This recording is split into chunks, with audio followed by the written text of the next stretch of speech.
thank you for watching this video. Today what I'm going to do is start off a series of videos where I'll teach you how to play songs on the guitar. If you've been a member of the rabbit hole for a while now, or if you follow me on social media, you'll see that I tend to post a lot of videos of me covering songs on guitar. And quite a few of you have started contacting me about that and asking for help and support and advice. And some of you are even just starting your guitar journey out and are looking for where to start, where to go. So this video I hope would be accessible to all levels of skill, so you can be watching it if you're wanting to learn to play guitar, but also if you just want to learn to play the songs that I'm showing you. So the first question, or the main question shall I say, that I've been asked the most of is what's the best practice routine to use? Now, there isn't really a definitive answer on that. You can look on YouTube and you could pick up a series of videos that will give you a lot of different practice techniques and a lot of different things, okay? But I would say your practice routine is what suits you, what you need to learn or what you need to develop on the guitar. Absolutely, there's fundamentals on the guitar that every guitar player is going to need to pick up and learn, okay? And the reason why I've picked this song as the starting song is this song uses a lot of the fundamentals. So by learning the song, I can show you these fundamentals and then you can take that away and apply them to other songs. So the first video today, we're looking at Band-Maid Choose Me, and we're focusing primarily on the chorus. But before we get into that, I do want to share one practice tip that I wish somebody had told me right at the start of my guitar journey, okay? Practice when you're not practicing. Now what do I mean by that? Say you're watching the TV or you're just chilling out, don't really want to put your guitar on, and maybe it's late at night and you can't put the guitar on and you can't have it up loud. Do you know what's great? Pick up your guitar, don't have to have it plugged in like I say, and start to develop your finger independence. What is finger independence? Well, we have 4 fingers obviously, and what you'll find is when you start to try and play things on the guitar is your first 2 fingers are usually quite good. They'll do pretty much what you want to do. But when you go into your third and your pinky, you're going to be like, oh, I haven't got as much control over them. Or more so, when you try to move one of them fingers, it ends up moving one of your other fingers. So it's not something that humans are naturally able to do, but it's something we can learn to do, and it isn't overly difficult. So by practicing when we're not practicing, by picking up the guitar and simply doing things like just doing that in the background, you don't have to do it loud, just while you're watching the TV, make it the background thing. Now what's going to happen is your brain's still learning. Your brain's getting a feel for the fretboard, it's starting to recognise how certain things feel in certain places, but more importantly, your fingers are working. And if you do that enough and you go away and you come back, what you'll find is when you start to try and learn things for a song, you're going to find it a lot easier because you've done all the dog work when you weren't practicing the guitar. Okay, now there's a few things on the guitar actually that methodology would apply, like learning certain chords and things like that. But definitely for learning the finger independence, and I spend the vast majority of my time that I'm not playing the guitar now with my guitar still in my hand while I'm watching TV or just sitting speaking to people. I'll just sit and it's done wonders for me. But the practice routine is something that you're going to find your own way with. It's something that is a very personal thing. So this takes me on to the next thing. So my approach to learning guitar is what I call the Miku approach. And I've just coined that phrase myself, it isn't a thing, right? But I've noticed it as a pattern, and she isn't the only guitarist that's used this method. Mammy from Scandal is another prime example of this. And what I mean is these are 2 guitarists that started off their careers in the bands, Scandal and Band-Maid, with no guitar experience, and they've learned by learning to play their songs, okay? So that's what I've done. I've learned to play their songs, and by learning to play their songs, I've developed my guitar playing significantly. I'm following the same journey that they've done. So that's why I'm picking a Band-Maid song to start off with, and certainly for the first run of videos that I'm going to do, we're going to concentrate on Miku. If these videos are successful, if people are enjoying them and learning from them, then we might upgrade it to more Konami style stuff in that later. Though being fully honest, hand on heart, I'm nowhere near as good as Konami Tono, and there's a lot of Konami Tono stuff that I'm still learning to play. But I can do some, okay? But Miku is a brilliant place to start because Miku has learnt on the go, right? And so a lot of Band-Maid stuff that Miku plays is fundamentals. Now, when you're playing guitar, you tend to get two classifications. You've got rhythm guitar and you've got lead guitar. My biggest tip there is drop that thinking altogether, okay? A good guitarist just plays guitar, right? You can switch between rhythm and lead at will, and that's what makes a great guitarist, okay? There are some rhythm guitarists that will predominantly just do rhythm, and there's some lead guitarists that will only do lead, okay? But you're really going to want to have a good balance of the two. So I will try and teach you with that way in mind. Also, just another point before we go on, I've never given a guitar lesson in my life, so I'm not actually sure if I'm doing a good job or not. So if there's anything at all that maybe I don't explain right, or perhaps maybe I could be doing something a bit better, let me know in the comments, please, because ultimately I just want to help you guys get better. Right. So I said that the first song that we were going to do was Choose Me from Band-Maid, and we're going to do Miku's rhythm for that. Why have I picked that song? Well, for two reasons. Well, three really. First one is because I love the song. It's a brilliant song to play along with. Secondly, because it's in drop D. Why is that important? We'll look at that in a moment. And thirdly, because it uses a lot of the fundamentals to play it, okay? And the fundamentals that you're going to learn to play this song, you're going to be able to carry on in using other songs. Especially if Band-Maid is one of the bands that you want to learn a lot of their songs, then definitely the stuff I'll show you today and in the next few videos are going to carry over into those songs. So Band-Maid Choose Me, like I just said a moment ago, it's in drop D. So what's drop D? Let's pretend you've never played guitar before. Well, your standard guitar tuning is E. So that's E, A, D, G, B, E. That's the standard tuning of a guitar. But you'll find very quickly, especially when it comes to rock and metal music, that the standard tuning usually gets ditched for something else. And depending on what kind of music you're playing, so like Nemophila, they tend to be like the C level. Band-Maid have a wide range. They have songs in E, D, right the way through. But I've picked the drop D one because the drop D one has some really easy fundamental power chords that you can use to play the songs. So how do I tune my guitar to drop D? Well, that bit's very easy and probably going to be the easiest part of this video because all we're doing is taking that top E string and tuning it down to D. How do you tune it down to D? Use a guitar app, you could use your ear, or you could use your physical guitar tuner. It sounds like this when it's tuned to D. Now I don't know if that's going to pick up because I haven't got my guitar plugged in yet, but I will show you that again once I plug everything in a moment before we start practicing the song, just to make sure that your guitar is tuned correctly.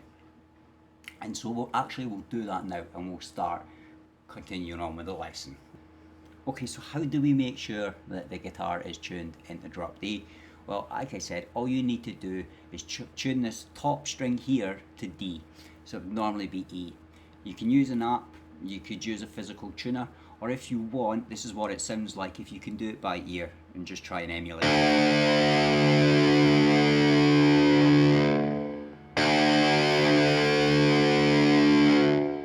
So that's my top string tuned to D, right? And the rest of them, just use the standard tuning. Right, so now we're ready to start learning the building blocks of playing this song and this chorus. Okay, so for this song we're going to be using two power chords. Well, two shapes of power chords.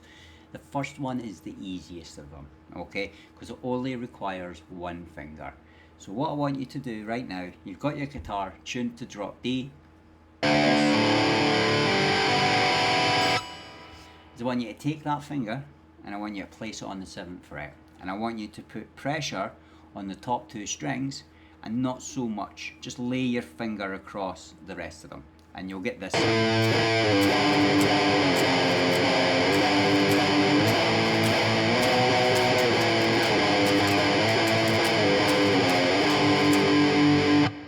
So what am I doing there and what's happening? Okay, so without getting too technical about it, the distance between the fret nut and the bridge and the length of the string dictates the frequency that the string vibrates at. And if we shorten that distance, then we're going to change the frequency of that string. And by changing the frequency of that string, we're changing the pitch of it, and it makes a different sound. Okay?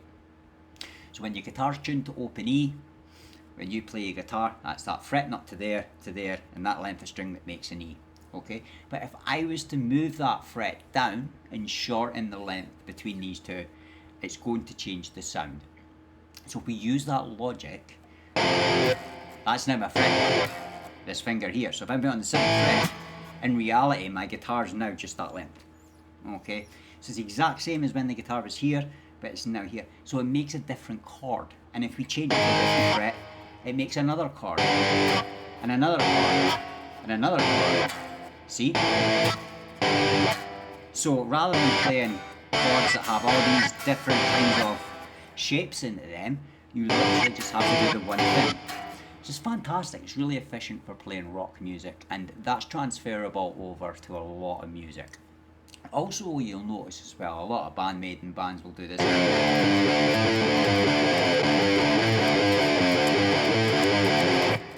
All that kind of thing. So that's that power chord shape. That's one that's on the top D string. So that's one of the power chords that you need to learn. And what I would say is, at this point here, is learn to do it good. Like, learn to make it sound nice. So a tip on that one is, when a lot of guitarists first start to learn to play guitar, they're quite heavy-handed with it and crunch down on it like that. And it's understandable. You want to be heard. You're trying to make them notes ring. But in reality, softer is better. Listen to this.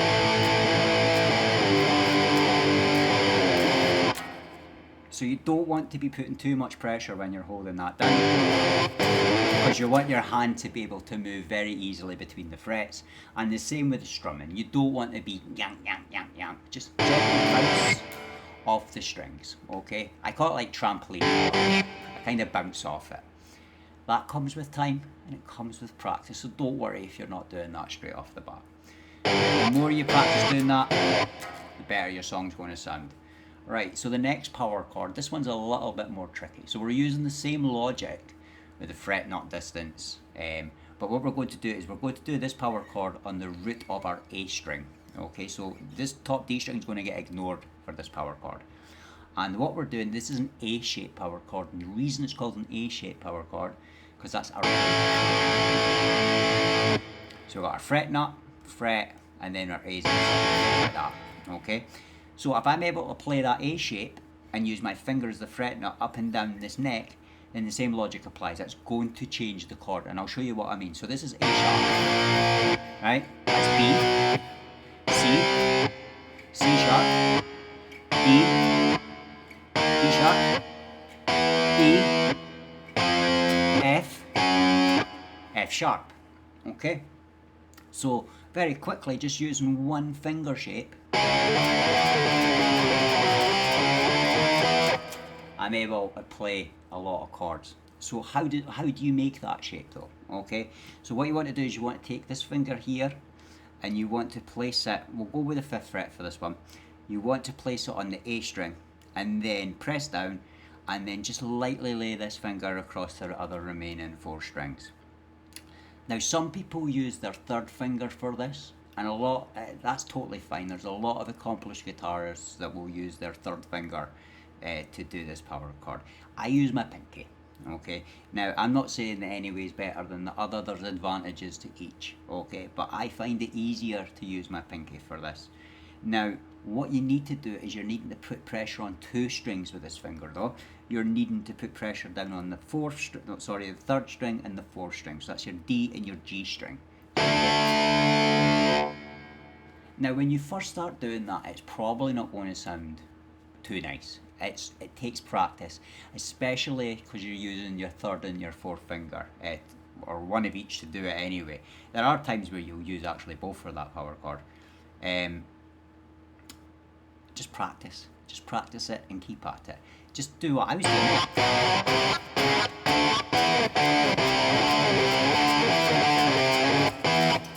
Now, if you're looking for something to noodle with that power chord, to make practicing that a little better, I'm going to show you a progression that's actually really good, right? Watch this. 10, 8,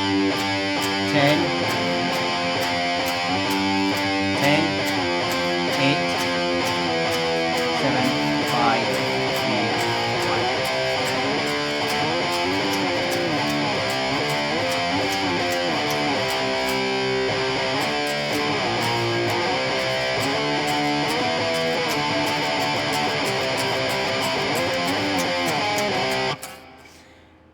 So that's a good way to learn, because all them notes go together, them chords go together, and that's a much more advanced video. I'll explain the reasoning behind all that and how you're able to make up, take the notes out of a chord and make up progressions using that. That's something I'm actually still developing myself quite a lot in my music theory, but that's a good thing.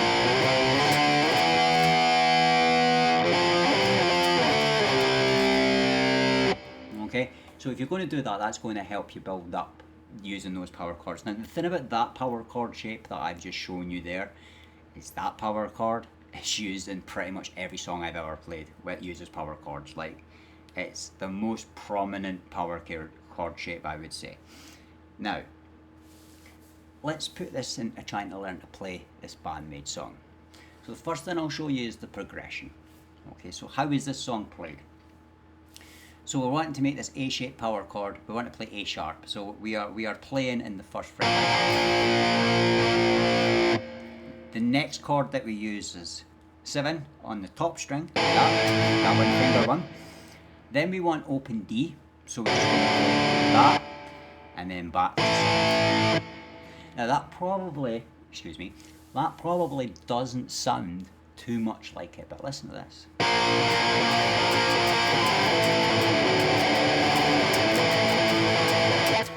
See, that's how that bit goes. Okay, so first fret, 7, open, goes again back to 7. Then it goes back to this first fret again, and then it goes back to 7 again, and then it goes back to open again. But then what it does is it plays the second, the third, and the 7th using that one finger power chord. So it goes, let's see.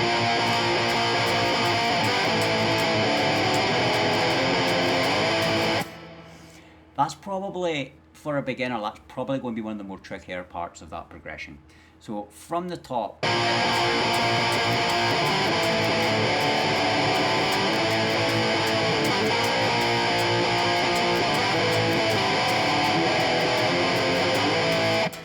and then it goes back to this first one again on this A sharp. But this time, this is where you're going to have to learn that A-shaped movement. And that's why I said it's good to learn to do this stuff, right? Because it goes on to the C, it moves to the 3rd fret.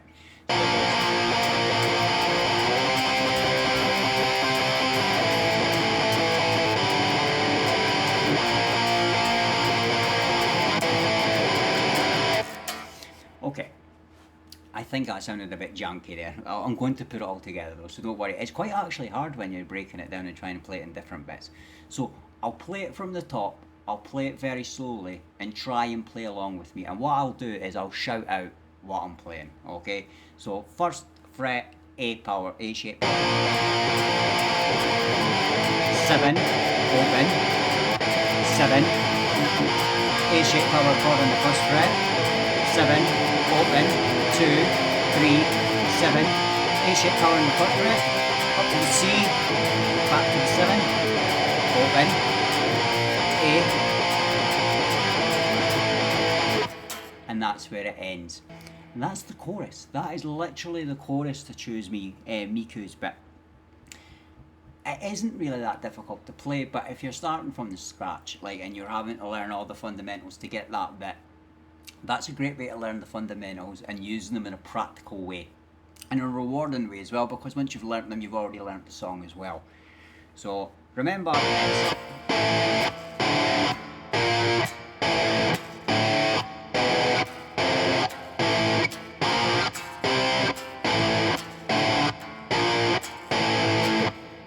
that's it there. Now you can watch this video back as many times as you like and just rewind it to the bit where I play through and you can follow it through. And in a moment I'm away to play it with the music on so you can hear how it sounds in the song. So you can see that what I'm playing is actually the way that it's played. Actually, we'll do that now, so let's go.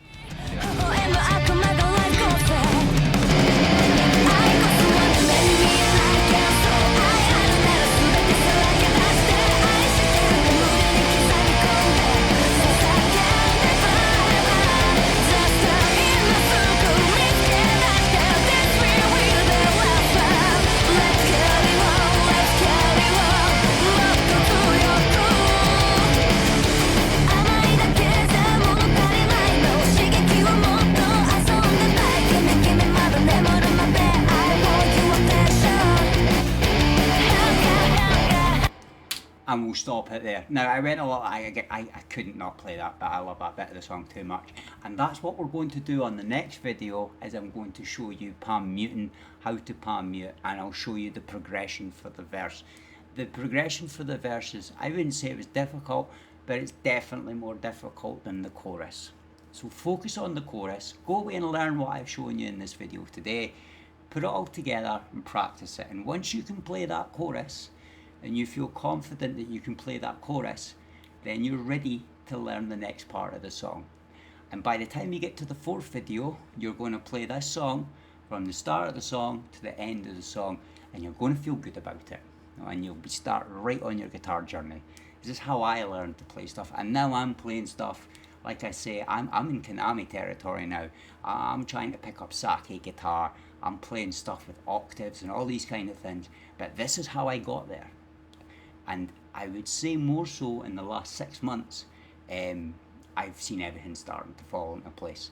So if you just follow what I'm showing you, you should follow the same journey as me. So thank you for watching. As I say, I've never given a guitar lesson before. I'm not even quite sure how I'm meant to do one. But you guys have asked for help, and I always want to help people that ask me for it. So if there's anything that you've seen me do in this video that didn't make sense, or if I didn't explain anything well enough, or even if you just have some tips on how I could show you how to do stuff better, that's what the comment section's for, guys. Let's get it battered in there and I'll pick it up. Right, happy practicing, and I'll see yous in the next video.